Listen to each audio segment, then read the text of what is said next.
Mankani challenges Dawkins' claim that science has completely superseded religion in explaining human existence. He argues that Dawkins failed to explain key aspects of existence through science in Chapter 4.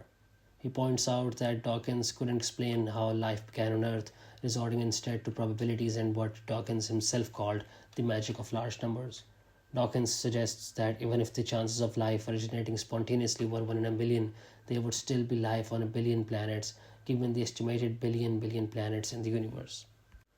Mankani dismisses this as no explanation at all, likening it to saying the odds of pouring a full glass of water out of an empty jug are 1 in a million. Hence, if I do it, it should come as no surprise because a million other people on the planet tried and failed to do so.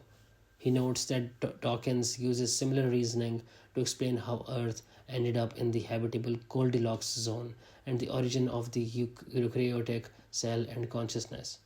Mankani summarizes Dawkins' position as essentially saying, "Look, we're here, aren't we? That proves that it can happen. Now don't ask me how."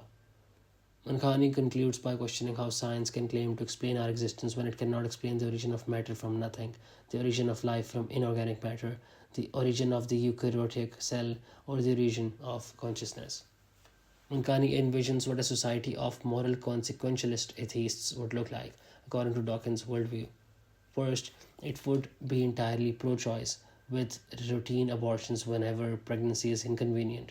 This would lead to higher promiscuity with lower stakes, and marriage would become meaningless, no different from simply living together.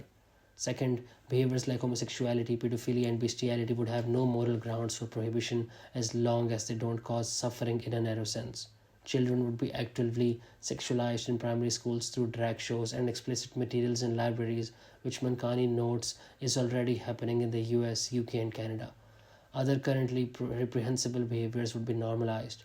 Mankani quotes Dawkins' own admission that prohibiting cannibalism in cases of people who were already dead and unmourned would be difficult without absolutist religious morality.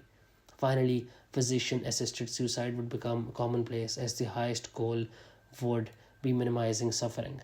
Whenever life became difficult, ending it would be considered inappropriate.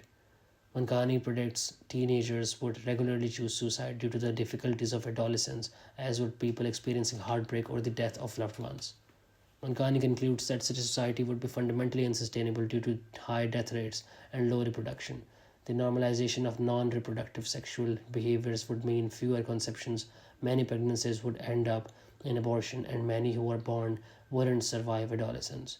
He concludes with irony that the good work done by evolution to bring us to this point would be undone by the moral philosophy of those very people who hold evolution in such high regard.